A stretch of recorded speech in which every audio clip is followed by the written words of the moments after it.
इसमें मानव जीवन के सभी पक्षों, गृह निर्माण, कृषि की उन्नति, व्यापारिक प्रणय गीत, राजभक्ति, राजा का चुनाव, बहुत से वनस्पतियों एवं औषधियों का भी उल्लेख मिलता है। इसमें कुछ मंत्र और जादू दोनों का भी वर्णन है, जैसा कि मैंने पहले बताया है। अथर्ववेद में राजा परीक्षित को कुरुओं का राजा कहा गया है तथा कुरु देश की समृद्धि और का अच्छा चित्रण मिलता है। इसमें सभा एवं समिति को प्रजापति की दो पुत्रियां कहा गया है। जैसे कि सभा और समिति को हम ऋग वैदिक पीरियड में अच्छे से पढ़ेंगे। वेदों के साथ कई शाखाएं भी जुड़ी हैं, जो वैदिक अध्ययन और व्याख्या शाखा ऋग्वेद से भी जुड़ी हुई है। यजुर्वेद को शुक्ल यजुर्वेद और कृष्ण यजुर्वेद दो शाखाओं में बांटा गया है। कृष्ण यजुर्वेद से जुड़ी शाखा कंठक और काष्ठिल, मैत्रेयणी और तैत्तिरीय है, और सामवेद की शाखाएं हैं जय रायणानियन और जैमिनियन। यह तलवार सामवेद की शाखाएं हैं। अथर्ववेद की शाखाएं सौनक एवं पैपलवालाद है। सबसे प्राचीन वेद ऋग्वेद एवं सबसे बाद का वेद अथर्ववेद है। संहिता के पश्चात ब्राह्मणों, आरण्यकों और उपनिषदों का स्थान है, और इनसे उत्तर वैदिक कालीन समाज एवं संस्कृति के विषय के बारे में जानकारी मिलती है। उत्तर वैदिक के बारे में हमें जानकारी मिलती है। ब्राह्मण ग्रंथ वैदिक संहिताओं की व्याख्या करने के लिए गद्य में लिखे गए हैं। प्रत्येक संहिता के लिए अलग अलग ब्राह्मण ग्रंथ हैं, जिसे सारणी में दिया गया है। जैसे यजुर्वेद के लिए ब्राह्मण ग्रंथ जो है ऐतरेय है और कौतिसिकी है। यजुर्वेद के लिए जो है तैत्तिरीय और शतपथ ब्राह्मण है। सामवेद के लिए पंचविश है और अथर्ववेद के लिए गोपथ है। ये बहुत इंपॉर्टेंट क्वेश्चन है जो आपके एग्जाम में हमेशा पूछता है। और ब्राह्मण ग्रंथ से हमें परीक्षित के बाद और बिंबिसार के पूर्व की घटनाओं का भी ज्ञान प्राप्त होता है। ऐतरेय में राजाभिषेक के नियम एवं कुछ प्राचीन राजाओं के भी नाम दिए गए हैं। शतपथ ब्राह्मण जो शतपथ ब्राह्मण है, जो यजुर्वेद की शाखा है, इसमें गंधार, शल्य, कैकेय, कुरु, पंचाल, कौशल, विदेह आदि राजाओं का भी उल्लेख मिलता है। ये सब आगे जाके आपको महाजनपद के में पढ़ने को मिलेगा कि कुरु, पंचाल, कौशल, विदेह आदि। वैदिक साहित्य में ऋग्वेद के बाद शतपथ ब्राह्मण का स्थान है। शतपथ ब्राह्मण का स्थान है। अरण्यक में यज्ञ से जुड़े कर्मकांड की दार्शनिक एवं प्रतीकात्मक अभिव्यक्ति है। उपनिषदों की संख्या 108 है। यह बहुत VVI क्वेश्चन है, हर एक एग्जाम में ये पूछता है, जिनमें 13 को मूलभूत उपनिषद की श्रेणी में रखा गया है। इनमें यज्ञ से जुड़े दार्शनिक विचार, शरीर, ब्राह्मण, आत्मा तथा ब्रह्म की व्याख्या की गई है। स्त्री सर्वाधिक गिरी हुई और मैत्रेयनी संहिता से प्राप्त होती है। स्त्री को सर्वाधिक गिरी हुई बोला गया है, उस समय के मैत्रेयनी संहिता से प्राप्त होती है, जिसमें जुआ और शराब की भांति स्त्री को भी पुरुष का तीसरा मुख्य दोष बताया गया है। शतपथ ब्राह्मण में स्त्री और पुरुष को की अर्धांगिनी कहा गया है। अर्धांगिनी स्त्री का पत्नी का पर्यायवाची शब्द अर्धांगिनी भी होता है। इस बात को ध्यान में रखिएगा। जालोपनिषद में चारों आश्रमों का उल्लेख मिलता है। 4 आश्रम कौन? गृहस्थ आश्रम, वन्याश्रम, वानप्रस्थ आश्रम, संन्यास आश्रम और स्मृतियों में सबसे प्राचीन एवं प्रमाणिक मनुस्मृति मानी जाती है। यह शुंग काल के मानक ग्रंथ है। नारद स्मृति को गुप्त युग इन विषय के बारे में जानकारी प्रदान करता है।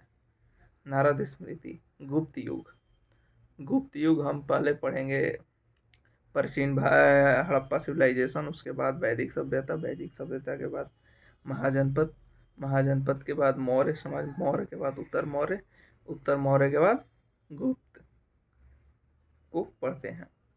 वेदांग एवं सूत्र, वेदों को भली भांति समझने के लिए वेदांगों की रचना की गई है। जैसे कि ये वेदांग है शिक्षा, शुद्ध उच्चारण करना। कल्प कर्मकांडीय विधि। निरुक्त शब्दों की व्युत्पत्ति का शास्त्र है, मतलब शब्दों की उत्पत्ति का शास्त्र है।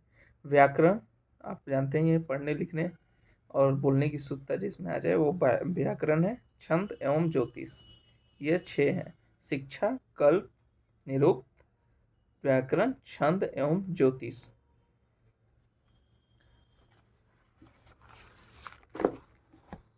वैदिक साहित्य को अक्षुण्ण बनाए रखने के लिए सूत्र साहित्य का प्रणयन किया गया है। स्रोत, गृह तथा धर्म सूत्रों का अध्ययन से हमें यज्ञ विधि, विधान, कर्मकांड तथा राजनीतिक विधि एवं व्यवहार से संबंधित महत्वपूर्ण बातें ज्ञात करते हैं।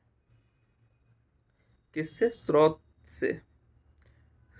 सूत्र साहित्य का प्रणयन किया गया है, जिसे स्रोत्र, गृह, धर्म सूत्र के अध्ययन से हमें यज्ञ विधि, विधान, जब हम ऋग्वैदिक काल में आते हैं तो उस समय यज्ञ हमारे लिए महत्वपूर्ण हो जाते हैं। आर्यों ने मूर्ति पूजा नहीं थी, उस समय यज्ञ को ही ज़्यादा किया जाता था। व्यवहार से संबंधित महत्वपूर्ण बातें करते हैं। प्रमुख सूत्रकारों में गौतम, बोधायन, आपस्तंभ, वशिष्ठ आदि के नाम विशेष रूप से उल्लेखनीय हैं। सूत्रों में गौतम धर्म सूत्र के सबसे प्राचीन माना गया है। गौतम धर्म सूत्र सबसे प्राचीन माना गया है, ये ध्यान रखिएगा। अब आते हैं हम लोग पुराण। भारतीय ऐतिहासिक कथाओं का सबसे क्रमबद्ध विवरण पुराणों में मिलता है। इसके रचयिता लोमहर्ष अथवा उनके पुत्र उग्रश्रवा माने जाते हैं। पुराण के रचना कौन? लोमहर्ष अथवा इनके पुत्र उग्रश्रवा माने जाते हैं। पुराणों की संख्या 18 है, जिनमें केवल 5 मत्स्य पुराण, वायु पुराण, विष्णु पुराण और ब्राह्मण एवं भागवत से ही राजाओं की वंशावली पाई जाती है। विष्णु पुराण मौर्य वंश से संबंधित है। मत्स्य पुराण सतवाहन वंश, ये हम जब पोस्ट मौर्य देखेंगे उस समय आपको उत्तर काल में मिलेगा सतवाहन वंश। और वायु पुराण गुप्त वंश, जैसा कि मैंने पहले बताया है कि गुप्त वंश कब। पुराणों में सबसे पुराना मत्स्य पुराण है। अधिकतर पुराण सरल संस्कृत श्लोक में लिखे गए हैं। स्त्रियां तथा शूद्र जिन्हें वेद पढ़ने की अनुमति नहीं है, उस समय हमारे समाज में उत्तर वैदिक काल आते आते महिलाओं की स्थिति इतनी गिर गई थी कि उस समय के बच्चों महिलाओं को वेद पढ़ने की आज़ादी नहीं थी, और न ही शूद्र जो थे उन्हें समाज के अलग वर्ग में रखा जाता था। जैसा कि ऋग्वैदिक काल में होता था कि कर्म के आधार पे आपको बांटा जाता था कि यदि आप लड़ाई करते हैं तो आपको क्षत्रिय हैं, यदि आप व्यापार करते हैं तो वैश्य हैं ऋग्वैदिक काल में, और बर्तन वगैरह बनाते हैं या जूता वगैरह चप्पल सीते हैं तो आप शूद्र हैं। बट ये जब ये उत्तर वैदिक काल में हम आते हैं तो उत्तर वैदिक काल में आते ही ये प्रथाएं मतलब ये जातिगत बन जाती है, वंशावली बन जाती है। जन्म से ही ये चीज़ को निर्धारण कर दिया जाता है कि आप क्षत्रिय कुल में पैदा हुए हैं तो जन्म के आधार पर ये चीज़ हो जाती है। सामाजिक एवं सांस्कृतिक, अब आगे चलते हैं। सामाजिक एवं सांस्कृतिक दृष्टिकोण से अग्नि पुराण काफ़ी महत्वपूर्ण है, जिसमें राजतंत्र के साथ साथ कृषि का विवरण भी दिया गया है कि अग्नि पुराण में हमें किसे राजतंत्र के साथ साथ कृषि का भी विवरण दिया गया है। अब आते हैं हम बौद्ध धर्म में। बौद्ध एवं जैन धर्म के बारे में जानते हैं। जातक में बुद्ध की पूर्व जन्म की कहानी वर्णित है। हीनयान का प्रमुख ग्रंथ कथा वस्तु है, जिसमें महात्मा बुद्ध एवं महात्मा बुद्ध के चरित्र का अनेक कथाओं के साथ वर्णन है। जैन साहित्य को आगम कहा जाता है। जैन धर्म का प्रारंभिक इतिहास कल्पसूत्र से ज्ञात होता है। कल्पसूत्र जैन धर्म का इतिहास को दर्शाता है। ये बहुत VVI क्वेश्चन है, हमेशा आपके एग्जाम में देखने को मिलेगा। जैन ग्रंथ भगवती सूत्र में महावीर के कृत्यों तथा अन्य समकालीन के साथ साथ उनके संबंधों का भी जीवन वर्णन मिलता है। अर्थशास्त्र के लेखक कौटिल्य हैं। कौटिल्य विष्णुगुप्त, जिन्हें चाणक्य भी कहते हैं, ये आपको चंद्रगुप्त मौर्य के गुरु थे। यह 15 अधिकारों में 100 अधिक अधिकरणों में 100 अधिक प्रकरणों में विभाजित है। इसमें मौर्यकालीन इतिहास की जानकारी प्राप्त होती है, जिसमें राजनीतिक व्यवस्था के बारे में, मौर्यकालीन राजनीतिक व्यवस्था के बारे में बताते हैं। जैसे कि आपसे पूछा जाता है अर्थशास्त्र। अर्थशास्त्र कहने का मतलब होता है इकोनॉमी, लेकिन नहीं, यहाँ पर चाणक्य का इकोनॉमी का मतलब था राजनीति शास्त्र से, जिसमें राजनीति के बारे में इसमें हमें ज्ञान प्राप्त होता है। संस्कृत साहित्य में ऐतिहासिक घटनाओं के क्रमबद्ध को लिखने का सर्वप्रथम प्रयास कल्हड़ द्वारा किया गया था, और कल्हड़ की पुस्तिका राजतरंगिणी है, जिसमें कश्मीर का इतिहास वर्णित है। ठीक है। अब इस ग्रंथ में, राजतरंगिणी में, इस ग्रंथ में 8 सर्ग हैं।